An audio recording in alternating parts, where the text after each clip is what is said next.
We are Steve and Jill. Together, we've been buying and reselling land since the 90s. Our data-centric approach leaves our buyers asking, how can you sell it so cheap? Here on the Land Academy Show, We answer that and more.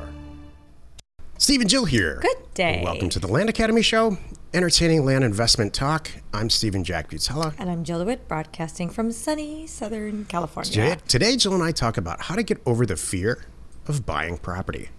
Seems like such an interesting, funny, incredibly unnecessary topic, but I know it's not. Oh my gosh, are you serious? Yeah, to me it does.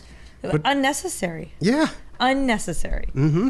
Just because you have no fear and I have no fear doesn't mean any fear of buying real estate at all. I do not. Have you ever? No. Neither have I. Hold on a moment. That does not mean that everybody's that way. If it's one thing I have learned. Well, you just cut me off in the middle of the sentence, but that's okay. I'm sorry. I didn't know you were going there. You know what we should do? It's going to be annoying to the listener, but really fun for us. So sorry. Every single sentence the other person says, we just cut them off. Not nice. Go ahead, Jill. No, I didn't. It's not a trap. That. I mean it. Go Finish ahead. your thing. No, I can't remember what I was going to say. Oh, well, sorry. Look, this show is all about learning how to buy and sell real estate, so it's not really about Jill and I at all. So what comes easy to us, might be incredibly difficult for somebody and vice versa. So this topic came up because we have a lot of new staff right now, and I'm learning by watching how they're doing deals and what they're bringing to the table that adds to what Jill and I can bring to the table. There's some concern about, what I think this show is really about, and then I'll let you take over because I know you have a lot of notes. It's just insecurity not about buying real estate. It's just like fear of failure. Well, I was going to say, I really saw it when we were talking about the topics, not our people, the members.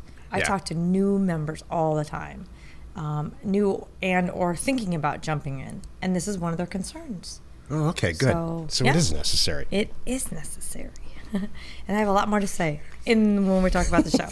Before we get into it, let's take a topic posted by one of our members on the landinvestors.com online community. It's free. Joe wrote, "Hello, my name is Joe. I'm 28 years old, married and no kids. New to this site and learning about land investing. I'm very interested. This is definitely something I want to do. However, I don't really know the best path to take at this point in my life. I have a decent paying job, but I hate it." Poor guy. I'm just now getting to where I can make a change. I either want to go back to college or go back into the military. Now that I've found this, I'm not sure if I should focus on getting a better career first and then working towards investing in land, or just use the job I have now to save and get started. I don't know really what it takes to get going, and I don't know how long I'll have to do it on the side before I could have to give up this job I have now. So long question short, should I focus on getting a better career first, or is this not necessary? I have a post 9/11 GI Bill, so I can go debt free. I don't really know what to go to school for. My wife is a nurse. I'm a crane operator. Our household income is about $70,000-$80,000 together. Thanks. This is the kind of question that I wish. wish. Great shape. Wish we would get daily, and Yeah. I really wish our kids would ask us this kind of stuff. Yeah. But they don't want to. Our kids don't want to hear about anything that we have to say at all. Oh yeah. Number one and number two do now. Number three is like, no, you guys are weird. Yep. So yeah, totally. Go. I have, first of all, you are so, there's no way you could know this, Joe, but you are so much further ahead than almost every 28-year-old I've ever spoken to. Yeah. And I mean that. And I'm not blowing smoke. Just by the fact that you're asking these questions, you have a plan, you got married, which I think takes a lot of talking to yourself and negotiating with yourself and planning and how it fits in, I think it's great. I think that you're giving yourself 3 or 4 options, and you're taking this land thing seriously. So your household income's fantastic, I think. Mm-hmm. And no kids, because that's great. Your wife hopefully you don't have a huge mortgage and 3 car payments. That's right. And your wife chose a career that she could do in any corner of the planet. She could do it in Manhattan, New York, or she could do it, in the Middle East, and it's still going to pay out pretty well and be rewarding. So You're like 80% of the way there. You just have to figure out what's going to make you happy in the end and be profitable.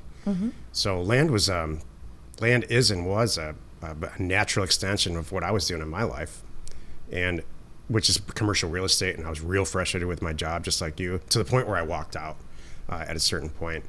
And so Jill came on later, but just picked it up like that. So I guess my big question to you is, you have a natural interest. Are you kind of a technical person who's not afraid of data and not afraid of conquering problems and things like that? And if the answer is no, you're really used to that kind of thing, this is for you. And I don't say that often. Most of the time on the show, I'm like, wow, I don't think you should be getting into this at all. If you came to me and said, well, here's what, Jill's going to kick me under the desk.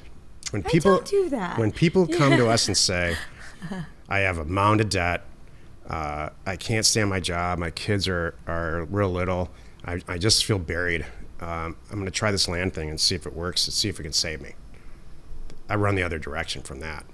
What you're saying here is you're doing everything in the right order. I'm actually writing this book called It's Stuff That Your Father Never Told You. And it's all this, it's exactly answering questions like this. So I'll leave it at this because we have limited time.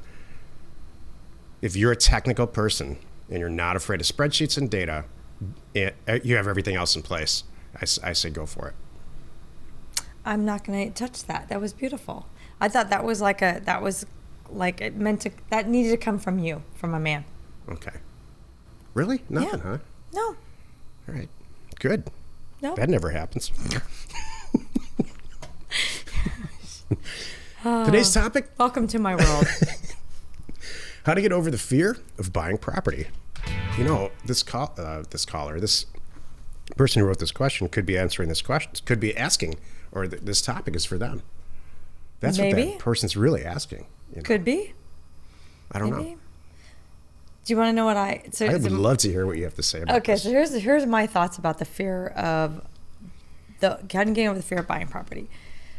I quickly came up with the 3 T's. Oh, Like good. this? Yeah. Seriously? Sure. Yeah. One is think, test it, and take action. Think, test, take action. I just came up with that just now. I just did. Okay, so here's where I'm at. Because why are you scared? First of all, first T number 1 is think about, why are you scared? Are you afraid you're going to overpay? Are you afraid it won't sell? This is smart stuff, Joe. It's usually one of those. I can't think of another reason that I would be afraid of it. It's one of those things. How about, did I miss something? Well, then in that case, you overpaid.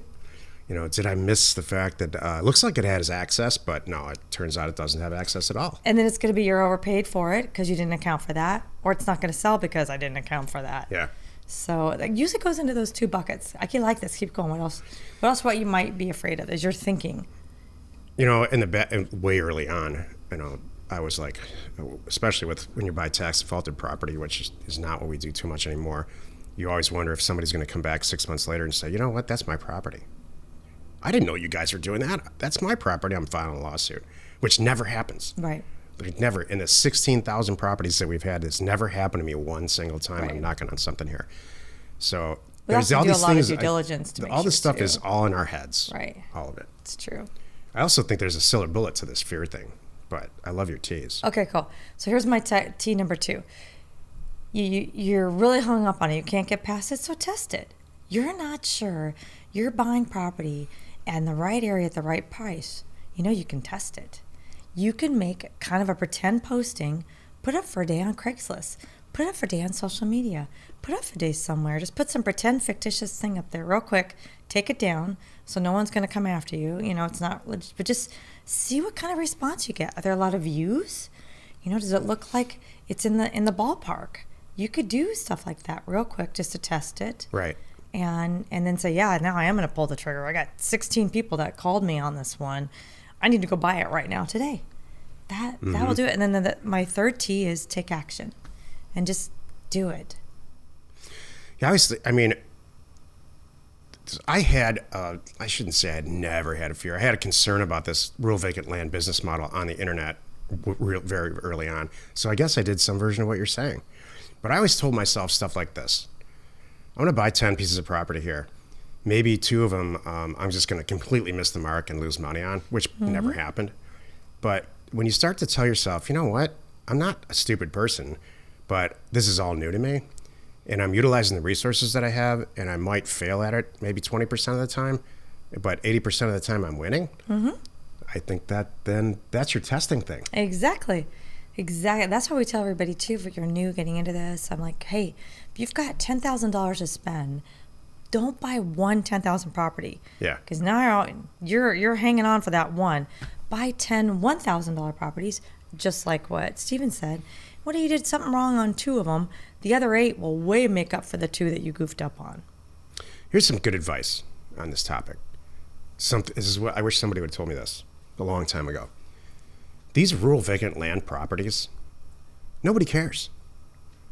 You know, all the stuff you've ever heard or read about real estate lawsuits and people getting into it and disputes and all kinds of stuff is for a corner lot, you know, in Manhattan. Right. Or it's there's some serious value. Or somebody built a mall and encroached on someone else's property. So XYZ happened and it made the front of the headlines. So you're buying a 40-acre property somewhere in Maine or Wyoming or whatever, and it's worth $20,000-$30,000. You're buying it for a lot less than that, and you're looking at it, and they've owned it for 45 years or something. It's just, you know, it's going to be fine. Exactly. I mean, I hate to be overly confident, and you know, as soon as you say something like that, something bad happens. But it's really not. Don't overthink it. Exactly. That's probably a lot of it. People overthink it sometimes. They do, and we've talked about this a lot within our group. People getting started, they sometimes have this analysis paralysis. I hate that term, but it's true. They just keep looking at it. They keep looking at it, and trying to find something wrong. I'm like, stop looking, do it. You know, it was so good the other day. We had a brand new member, and he was like 6 days in, and his mail is about to go out. I'm like, yeah, that's the way to do it, man. I'm so that's the best attitude, by the way. That guy's gonna be in the advanced group in a year. You know what? You're gonna quickly jump ahead. You will make some mistakes. So what? You're gonna quickly assess them, fix them, and move on. Yep. In 6 months, that guy's gonna be killing it. Everybody's got a risk threshold, everyone. And I personally will barrel through something if it becomes a disaster. Like Jill and I own, I think 9 or 10 companies now. Some of them are great, some of them are terrible, and some of them, I missed the mark completely. Like, I thought there was a huge need for it, and I would have signed up for it left and right if I was brand new, and it just didn't. And I never take that personally. I'm like, 1 for 9 isn't too bad, or 3 for 9 isn't so bad. But it's not going to stop me. Like, I don't sit around and say, "Wow, I'm not smart." That's right. And hang up. All right, we're done. It's none of that stuff happens perfect at all. I just laugh. I literally laugh at myself and say, "Wow, I really missed the mark at that." Exactly. Just like I am now. Apparently, we're the only ones that use this, which is true. Or maybe it's like price too high or price too low in some cases, or the website itself. Nobody can figure isn't it out. Conveying what it actually does, and or how we developed it from a tech standpoint is too hard to follow. So it's always something like that. It's not like a massive miss the mark. So my question is to myself, all right, is this worth it to fix and throw a bunch of resources at it, or we'll just let it sit there for a while and come back to it? So it's never like a failure. I think fear of buying a property. It's never that. I don't blame myself or sit around and say I failed at it. I just laugh and say, well, maybe the next one will work. I'm very proud of you. It's very, very big. You're times 10 on that. I mean, you're just fearless. I am. Some stuff will explode, and Jill will be like, "That was hilarious." I'll solve it. We just lost XYZ on that. She'll be like, "Yeah, well, maybe we can figure it out, though." Yeah. I'll find a way. What if we do this? We can save it here. Do that. I don't know. Yeah. So I don't know why we're like that, Jill, because I am very familiar with how you grew up, and how I grew up are very similar. I think it's nature, and I think not nurture. we should be sucking our thumb in a black hole somewhere, saying nothing's going to work. Definitely nature, not nurture. Exactly. So, however you need to, there's no replacement for saddle time. So that's why we always say get 10 deals done. Get that first deal done, but then get to the 10th deal, and you're going to know everything about yourself, and whether you want this career and if it's going to worth it and all the parts of it. Thank you. We know your time is valuable. Thanks for spending it, some of it with us anyway today. Join us next time for the episode called The Profile of a Land Academy Member with Senior Manager Aaron Spence. And we answer your questions posted on our online community found at landinvestors.com. It is free. You are not alone in your real estate ambition. Do you think we conveyed what we need to convey there? I don't know. Well, I think we did. I just think it was all fumbly and, kind of a psychological mess. So how to get over the fear of properly conveying a message on a podcast. Well, that'll be another show for another week. How to get over your failed podcast. Yeah, there we go. That's an episode There we not any go. person would ever listen to. That's great. But I know all about that. Actually, I feel very qualified to talk about we that. could. Could be a whole show. Yeah, we could. Wherever you're watching or wherever you're listening, please subscribe and rate us there. We are We're Steve and Jill. Information And inspiration. to buy undervalued property.